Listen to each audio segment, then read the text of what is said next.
Today we have my Seagull S12 Coastline from 2012. We are going to give it the once over today. It's in need of a string change and a good cleaning. As you will be able to see here, it is, like all my guitars, rather dirty. So we are going to give it the once over, clean up, restring, and make her beautiful again. So let's get to it. Now, something you will notice sometimes is when I've seen on the internet, YouTube and whatever, where people are redoing their strings, they take a set of side cutters and they snap across all the strings, and then they remove them from there. I don't understand that. That is just making more waste of shorter strings to cause problems. It doesn't make sense to me. Why would you make two strings out of one every time? So I would much rather go through the hassle of removing the strings completely with just the one piece. That way you know where all the string is. If in case, possibly my only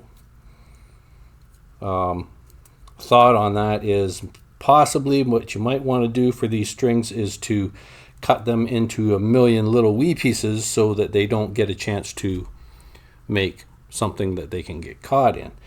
If that's the case, that can be done after the fact. We'll probably have to do a little more Googling on that and see what is more friendly. So either way, I don't understand why they do it that way. Yes, I did not get myself a string winder. I'm winding them by hand. Oh well, I'll get a winder some point. But until then, oh well. Now the other thing you want to do is when you're pulling the pins out of the other end here,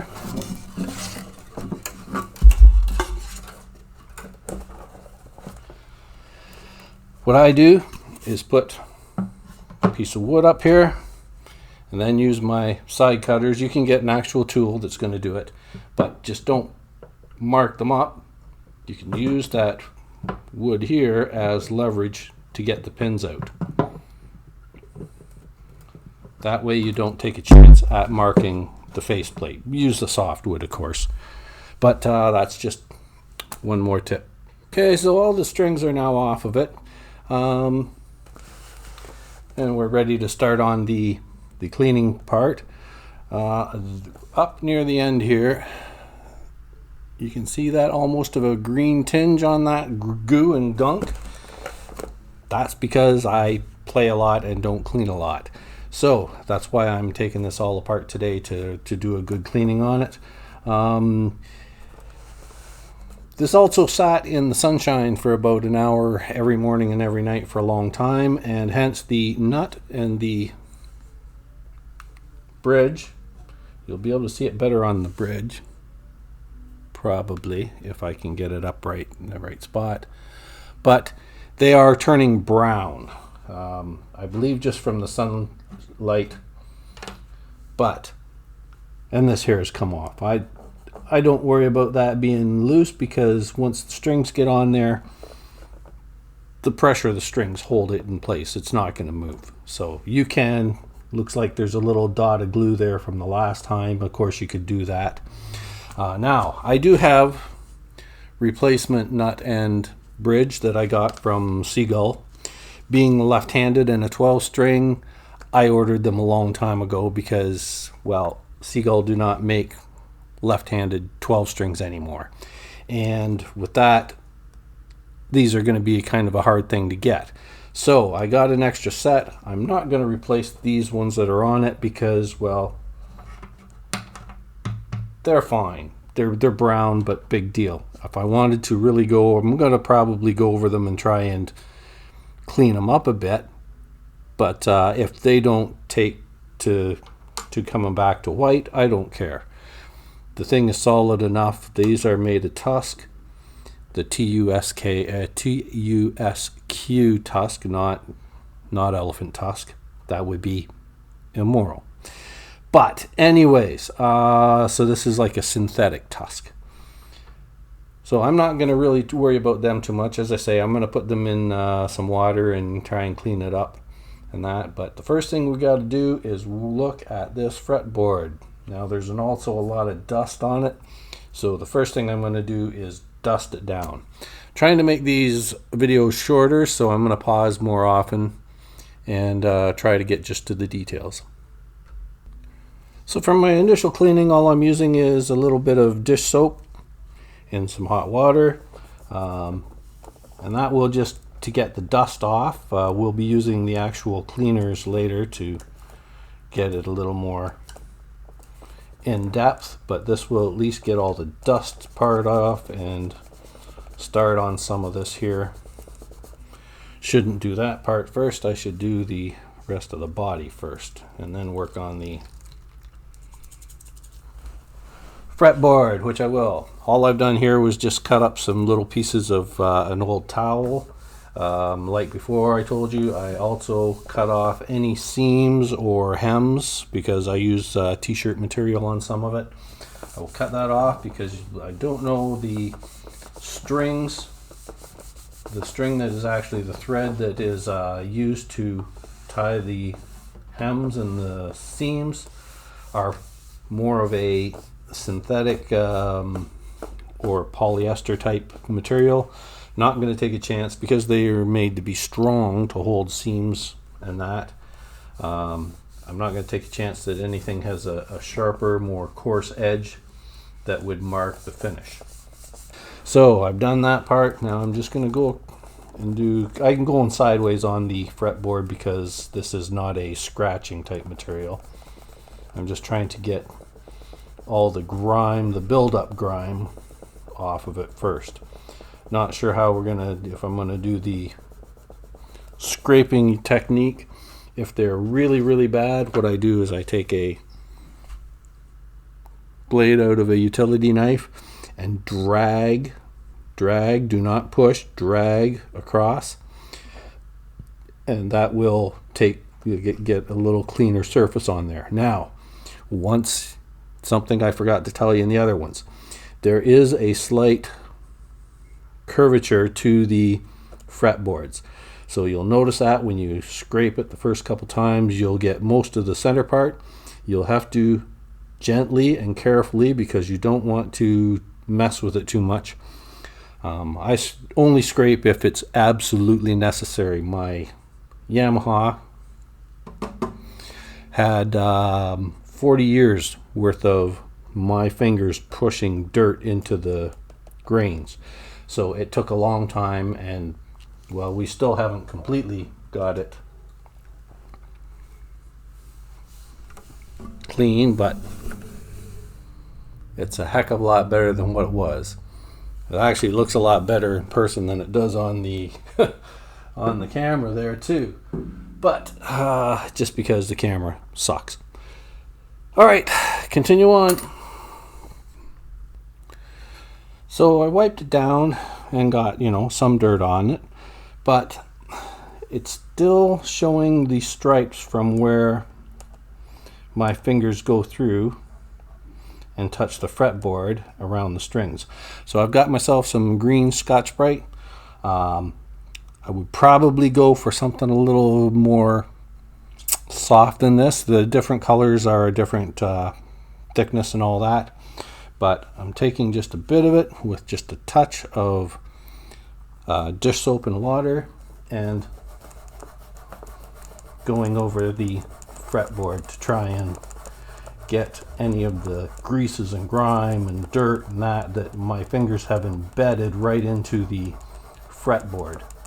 And it seems to be working, as you'll be able to see here probably. Get a clean part.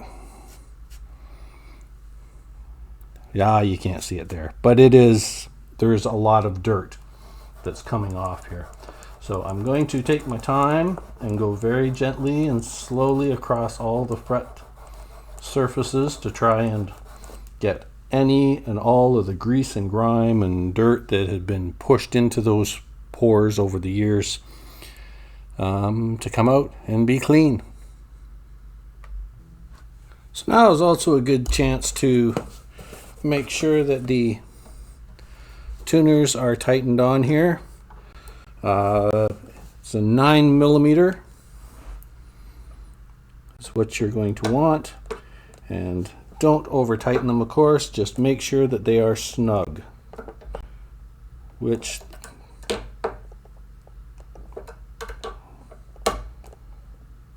each one is just taking like a little bit, like 1/8 of a turn.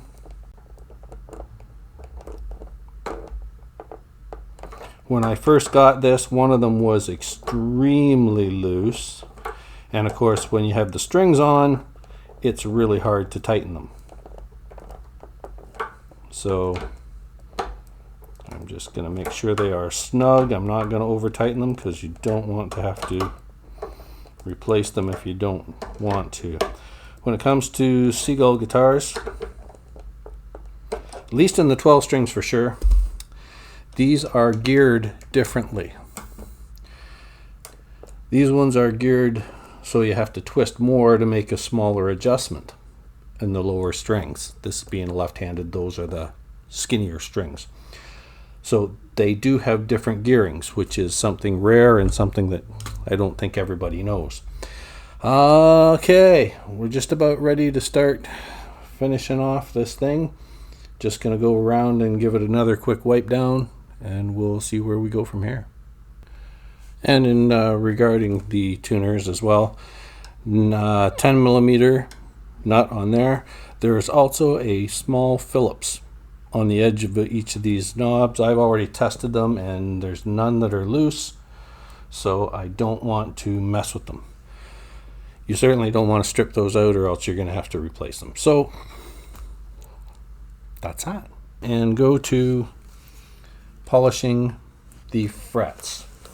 And we did this once before, but I'll explain it to you quickly. What I've done is taken a playing card and I have cut a slot in it which matches the size of the frets, so that we can go around there, because we're going to polish the frets with some steel wool.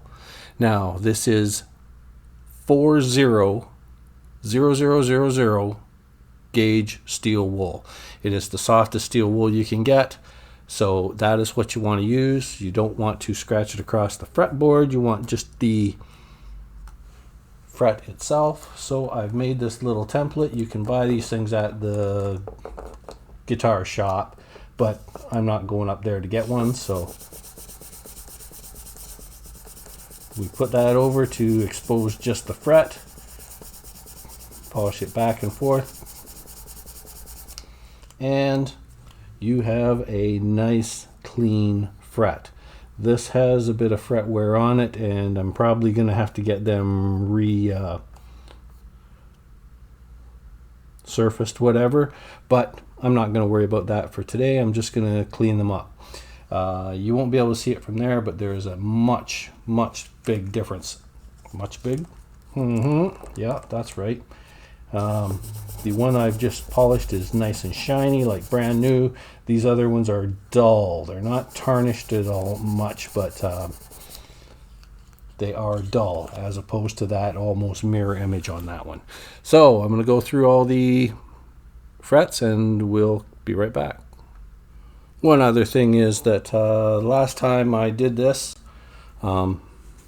I was able to get about 1.5 guitars out of a card before I had to create a new card, because you will eventually wear down the side of the card. But that's fairly inconsequential. And the other thing, I've said this in the other videos, I'm going to say it again. If you're doing an electric guitar, you want to take painter's tape and tape off all of the electronics and the pickups, because this is going to create small shards of metal. The pickups are magnetic. They will pick up this stuff badly. It'll get into the switches. It will cause problems. So if you're doing an electric guitar, get painter's tape, tape off all the electronics. That's like where the cord goes into the bottom, the switches, dials, anything that is electronic. You do not want these shards in there. And another thing is, after you've done the 4-aught steel wool polishing, you might be able to see up the sides there all kinds of small metal shards laying on the face. We do not want to scrub them in. So what we do is we take a slightly dampened cloth and dab on that to pick up all the metal shards. I'm using the cloth that I used to wipe down earlier. Just lay it on, dab. It will be enough for the material to pick up the metal shards,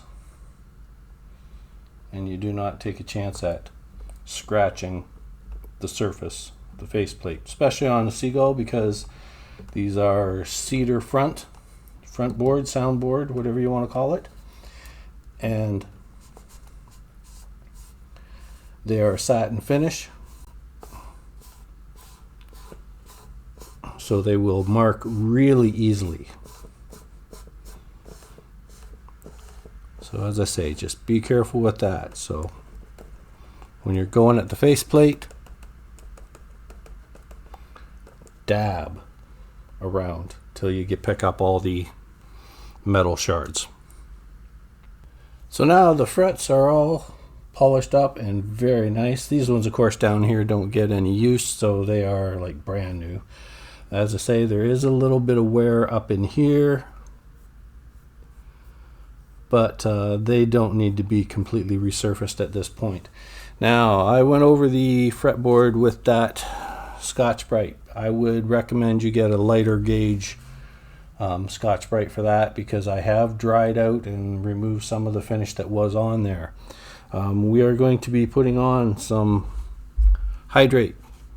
It's Diadrio, not sponsored. It's just what I picked up when I was there. Always use a fresh, clean rag for each of the different compounds you're using. We've got the hydrate, that's for the fretboard. There is a guitar wax. I don't put it on the Seagulls because of the satin finish. We don't want wax. There's a detailer that you go over the faceplate. It's like almost a pasty, waxy sort of thing, and it's the first thing you do on the body here. It will help with any of the little dings and that. Apparently it helps remove them. I don't know how, but... And then there's the spray cleaner. So there's 4 different items here, of which I'm only using 3, but you want to use a different rag for each one of them. So the first thing we're going to do is hydrate the fretboard, because we want this to seep in enough, and then we might have to redo it before we restring it. So we'll put it on there, and then we'll clean the rest of it while it seeps in, check and see if we have to redo it again. And at that point, then, you know, we'll just save ourselves a bit of time. Now, what you want to do is put some on the cloth. The reason that we use 3 different size cloths is we do not want to mix any of the chemicals. Mixing a chemical like the hydrate and the detailer, that first off, some chemicals have reactions when they go together, and they can cause issues. We really do not want to do that. And the other thing is, if you put this on here and then you put something else on it later, that chemical might negate this one, and it would just, they cancel each other out, and you're not going to do anything. So make sure that you keep a specific rag for the specific product. Okay, with that, we are going to put a few drops on here and go over the fretboard.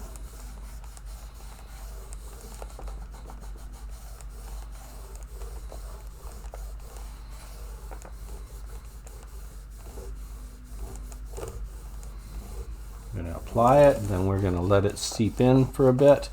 I'm seeing some spots on this second fretboard surface that I might have something not got enough of the grease out, or possibly I took the finish off a little too deep.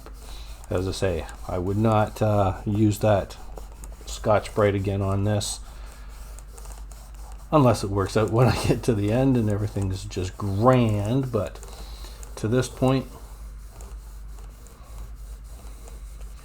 we're gonna put the hydrate on here and let it seep in. I might do a little heavier up at this end. Of course, up at this end is where most of all the usage is done, especially on mine, because I don't play up here too often, here and there, but my main portion is down near the bottom end. So we're gonna apply and let that seep in. Probably while we're letting that seep in, we'll switch this around and go at the body with the detailer. The other part I'm going to do with the hydrate is the bridge, because it is rosewood as well. So we'll give it a chance to hydrate it as well. Can't hurt, looks beautiful. So, okay, get that rag away. Medium rag for the detailer. Okay. So the detailer comes out as kind of a pasty type substance.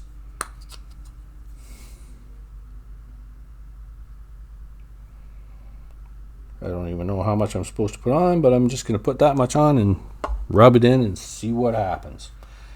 Okay, let's go. As I say, this turns it like, because this is kind of a waxy-ish type, pasty type substance.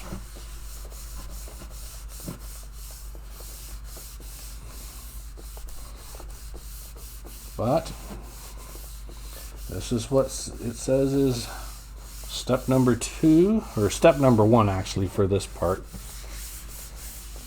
The hydrate is the last part, because for some reason you're supposed to wait to do the fretboard, but I'm not going to wait because I want the fretboard to seep in all the hydrate it can. Always try to go with the grain whenever possible. That's just basic woodworking rule.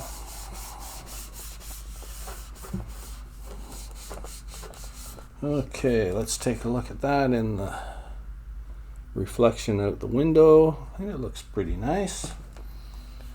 We'll just work this in as much as we can until it all basically goes away. And although I did it off camera, I have done the back and the sides around the bottom of the body. Now I'm just going up through the headstock and the neck. Don't worry too much about this part, but we'll make sure that we get a good coating on everything. I can see that the fretboard is taking in the hydrate. I can still see some wet spots here and there and some dried out spots, so we will be retouching that part. But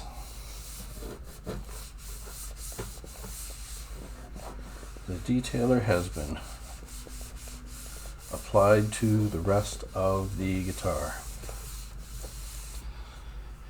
Okay, make sure we keep the detailer rag with the detailer. Another quick little dab of the hydrate with the hydrate rag.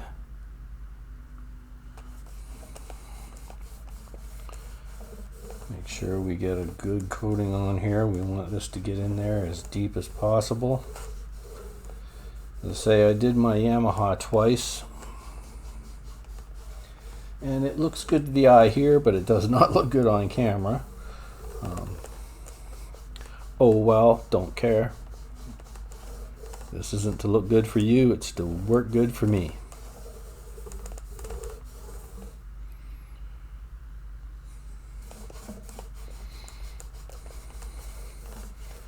Let's let that seep in a little more. And see where we go from here.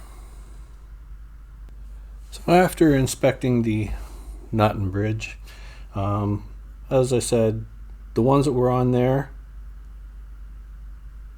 browned. They turned brown from I'm guessing from the sunlight, because my guitar sit up here and got at least an hour to an hour and a half of sunlight every day for a year and a half or whatever. They were pure white when I first got them, but they are now brown. I don't see as where it has hampered any of the sound or anything. The bridge here, although you can't see it there, is light on the bottom and brown on the top where it's been sticking out of the slot on the bridge back here. But I'm okay with it. They don't sound any different.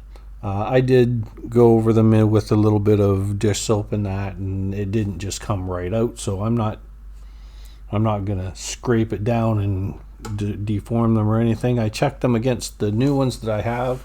As I say, I got replacements from Seagull about a year or so ago, because left-handed 12 string 1.8 width nut, where do you find them?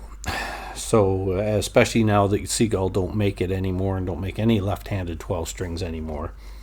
So I got these, and probably next time I have to buy something from them, I'll probably get another set, just so that I have spares for down the road, because I plan on having this for the rest of my life, of course. So I applied a bit more of the hydrate, might still go a little bit more, just to get it to seep in really well, especially in these first couple of frets. That's where the issues tend to be, because this is where it gets the most play. So what I believe is happening is I have basically taken the oils and grit off my hands and embedded it right in the grain. So although I've cleaned this up, I'm not sure that the detailer is getting in behind whatever grime and grease and goo is still in there, but every little bit helps. As I say, with the hydrate, you should only do it once or twice a year. I'm going to do it real good on this. I did my Yamaha twice within a few weeks, but that's because it had never had any maintenance on it since 1984 when it was first bought.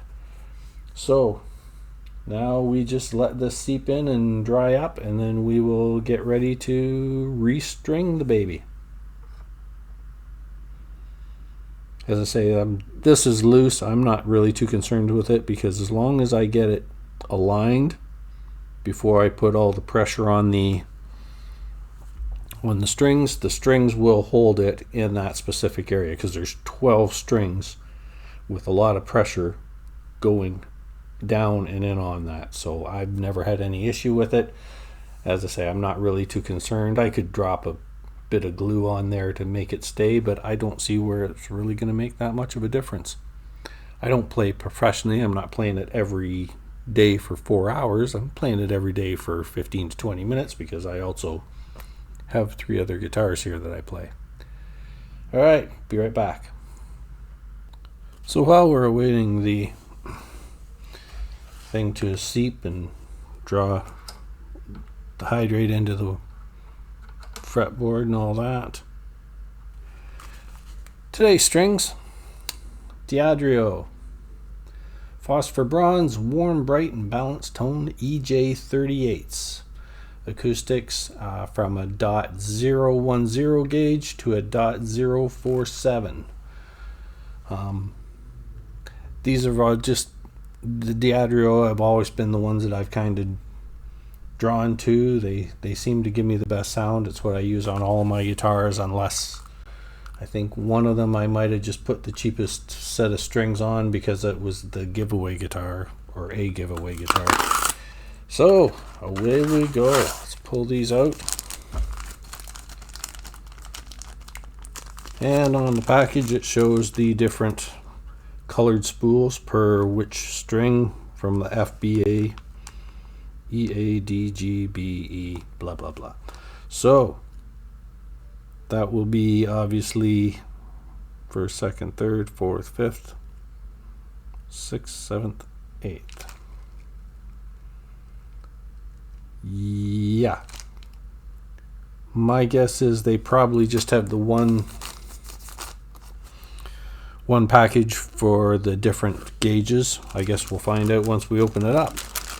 But may as well get them all set and ready to put back on here. So the spools on the end of the strings are color coded. As you can probably see, those are the red ones there. We have brass, red, black, green, purple, and silver. Okay, so here's a closer look at that bridge. You'll notice the brown and the white coloring. I had to mess with the colors on the camera a bit to do it, but alright, now you'll notice that there's a difference in the bridge up near the one end. That is for the thinner gauge strings, the skinny ones. So when you put it in the slot, you want those. That is just to help with the intonation, because on an acoustic guitar it's not as prevalent. Okay, you don't have the adjustments that you do on an electric. So first thing you do, get the string. It's got the little spool on the end. What you want to do is put the spool down the hole. Take your pin with the open part towards this end where it will go. You want to push down on this, but only so far until you can feel that the string comes up. You don't want the string spool to be down at the bottom there. You want it to slide up the string. So once you get down so far till the spool gets down inside the guitar, then it's going to come this way and the pin will slide past it. And that's what you want. That way you don't end up getting halfway through tuning it and then having that spindle come off the side and sprawling up. Alright, so we're going to do these in pairs. I'm only going to do the first couple and then I'll redo the rest of them without you watching, because it's a long drawn out process. So I'm going to do the string here. Look for the open side of the pin towards the top. Push the spool down through, and then you'll get to a point right there. The string is not going down in any further, but the pin is. That's what you want. Alrighty, so at that point, flip this around and we'll go to this end.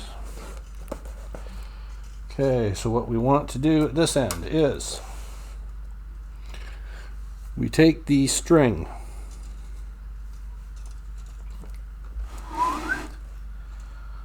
up past the spindle it goes into. We've got two strings here, so we want to make sure we get the proper one, which is this one, which will be the first.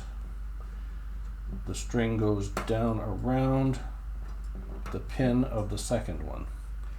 I'll show you that in a couple of minutes. But what you want to do to get the length of the string, you want to go to the second pin past. We're trying to go into the first spindle here. So what we want to do is cut it off just above this one, and then that will give us enough extra string to do the windings around the spindle. Same thing here. If we're doing this string, then we cut it up just beyond the second one. This string up beyond the second one. This one, this one's a little tricky because you have to make an imaginary one to cut it at, but that is how much string you want on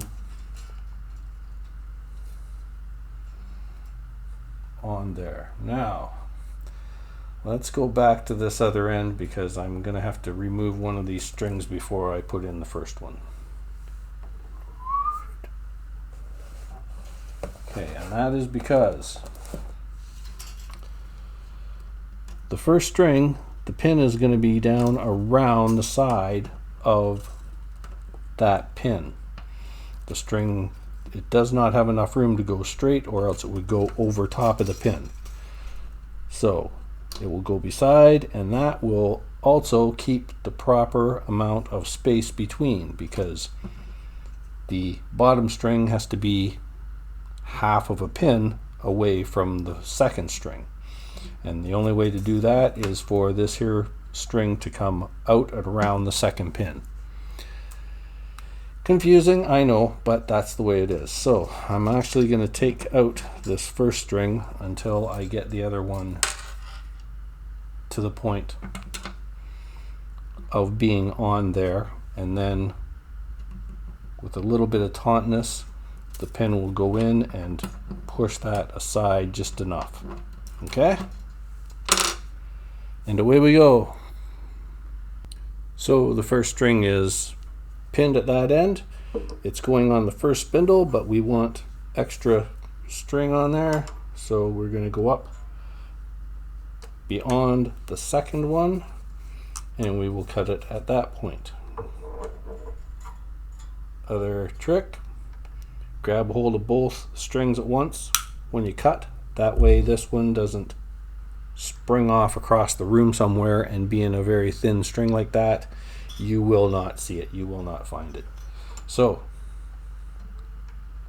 there we go. Now we want to put this through the hole.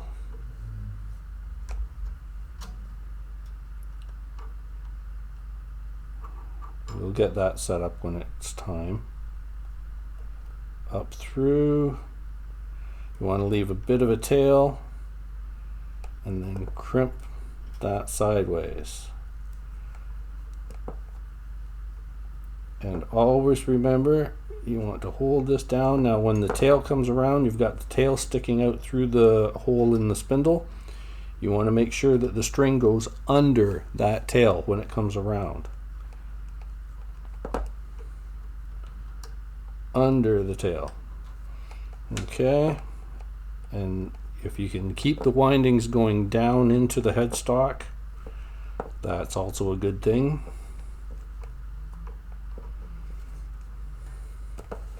See if I can do this handed. Make sure that the string stays under the tail, and if we can, keep it winding in the downward trajectory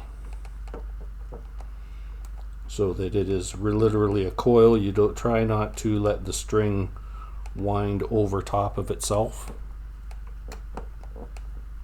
You'll know what I mean when you start doing this closer. Okay, this is where I should have a winder, but I don't. Oh well, old school. Probably why I'm wearing that brace on my stinking wrist, or one of the problems with it. Okay, now put the string in the first spot. Come on, come on, don't mess with me now. That's probably why you should glue this, but as I say, once we get the tension on it, it will hold still. Okay, gonna loosen it off a bit so I can push down on this, make sure it's not there.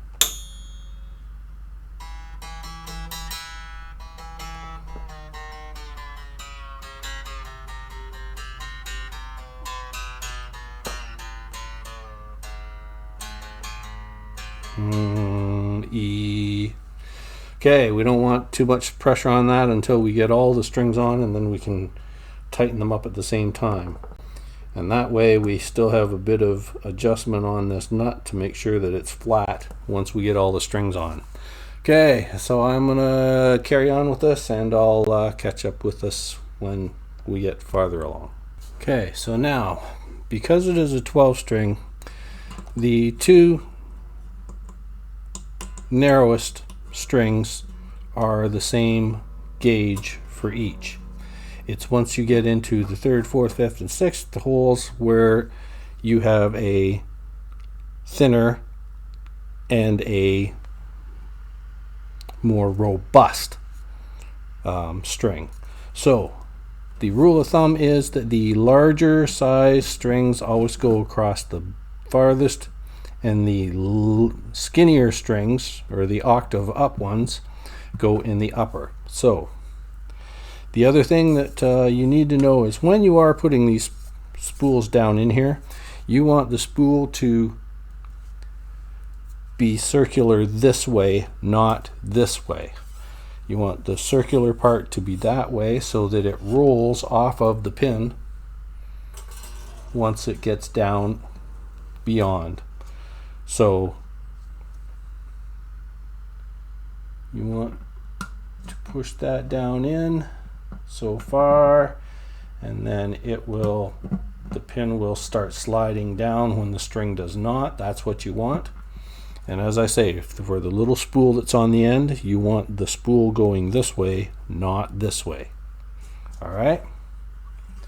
Just thought I'd better get that out of the way right now before we got too much deeper into this. And another thing is, always double check before you cut the string off, because I almost was looking at the wrong spindle and cut it about 1 inch too short. So always keep your wits about you and make sure that that is where you're wanting to go. Okay, so now all the strings are on it. I have not brought it up to tune yet. I just got everything on there for this point. Now, a couple things you might want to know. If you do end up taking off all the strings and you start to restring it and you realize you did not figure out which was the regular string and which was the octave string, of course the two narrowest gauge or lower or skinniest strings, they are both the same gauge and they both get tuned to the same note. They don't get octaved. So there's no problem there. It's with the larger 4 strings that you're going to notice that there's an octave string and then a standard bass type string. If you get to the point where you realize you did not keep in your mind which was the larger and which was the stronger or the narrower, you can always ask the nut, because the nut will tell you there is a wider groove and a narrower groove. So that will tell you that the octave strings are to the side. I won't say right or left because I'm left-handed, so all of mine, when I look up this way, they're all to the right. I guess the octave strings are closer to you. They're higher up, and then you've got the octave string and then the bass string. Octave string, bass string, octave string, bass string. And then, as I say, the bottom 2 strings usually, which are 4 strings here, they are all the same gauge and the same tuning. Alright, now make sure that all your pins are sunk. So that's good. It's going to take a while to tune up because the strings are going to stretch. They're going to get tighter. The spindles are going to tighten in. You know, it's just going to take a while to tune it up. I have it tuned to D, G, C, F, A, D, and that is because that it's down a note or a half note. I'm not sure which. Doesn't matter. It's down some, but that is so that there is less pressure on the neck and the soundboard. When I got this, it had always been tuned to your standard G tuning. What happened was there was a bubble here. because this here, the bridge had so much pressure on it, and that's the way the previous owner played it from like 2012 or whenever he bought it until 2021 or 2020 when I bought it. Might have been 2019. I cannot remember now when I bought it, but it's a 2012 guitar, and it was strung high all those years, and as I say, there was a bubble here. So I've just tuned it down a bit. You can use the capo to bring it back to standard tuning if you're playing with other people and you don't want to go through the hassle of tuning it, because it will take a while to tune. And before I tune it up, this is the point where you start looking for the spacing on the strings to make sure that they are fairly close together, so that when you are trying to fret a string, you can hit them both at once without going to the other ones. So this is where I'm just going to kind of eyeball it down the... Yeah, they're fairly all that way. Make sure the nut is in place if it's loose like mine is.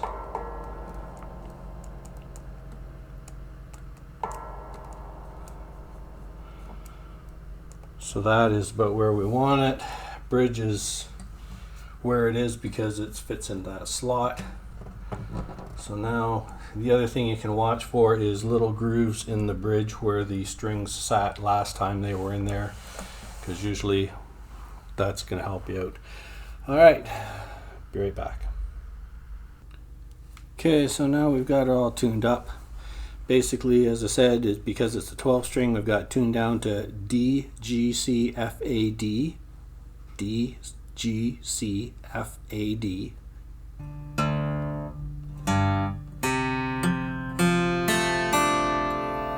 Okay, and how the octave ones work is you got your lowest. What the octave one is you go up one octave, so is where you want this one. So that's D, D, G, G, C, C, F, F. Now this is the one that is the treble string, the high F, because that is wound pretty tight. And that's why we want to, first off, that's one of the reasons we want to down tune it from the standard tuning, because that way that's not way up another note higher, it's tighter.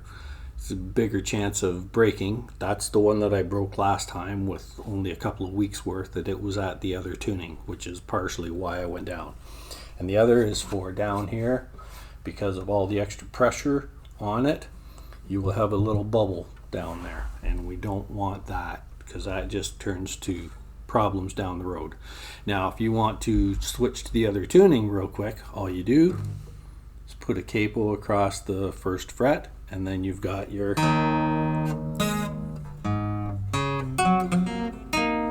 standard tuning. And that, because you're just shortening the amount of space, you're not putting any extra pressure back here and still getting the same tune. But I enjoy this deeper type tuning anyways. So that is why that is. So I'm going to go get something to eat, because although this only took about, so far, 55 minutes of airtime, I've been doing this for the last 4 hours of cleaning and redoing the guitar. Don't know if you're going to be able to see how it's still got a lot of low dirty tone down at the bottom. It always has. This fretboard is a deeper color down at the bottom, so it is cleaner than it looks basically. But anyways, that is that, and I'm going to just give you a little bit of a idea of what a 12 string sounds like. I'm just going to do some chords here because I usually don't play with a pick.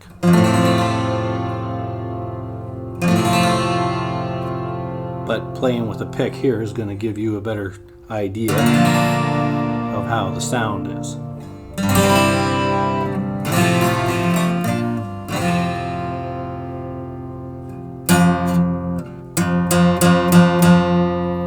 Yeah, that's out, of course, because it's going to take a while for these strings to stretch and really get into shape. Plus, there's been no pressure on the neck for the afternoon, so it has to settle too. So it'll take a little bit of time to settle, but I'm just going to retune this and be right back.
Just can't do it. Oh well. That gives you at least a rough idea of how it's going to turn out and why people play 12 string. I haven't played all day, so I'm a little bit out of practice. Anyways, thanks for watching.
All alone or in twos,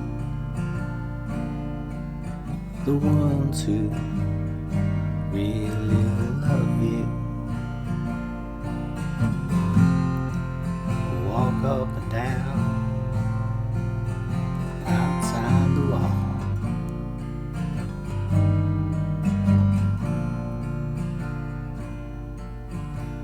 Some hand in hand, some gathered together in bands. The bleeding hearts and the artists make the stand.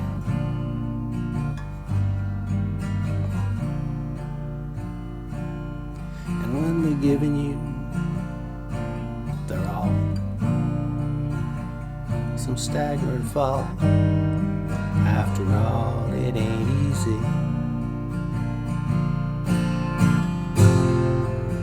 Banging your head against some mad bugger's wall.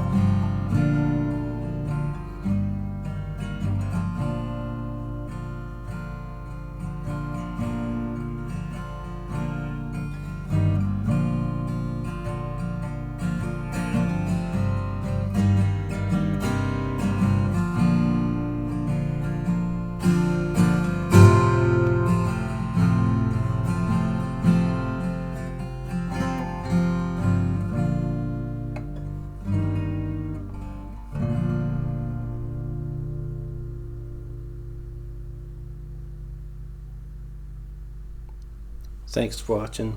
See you again next time.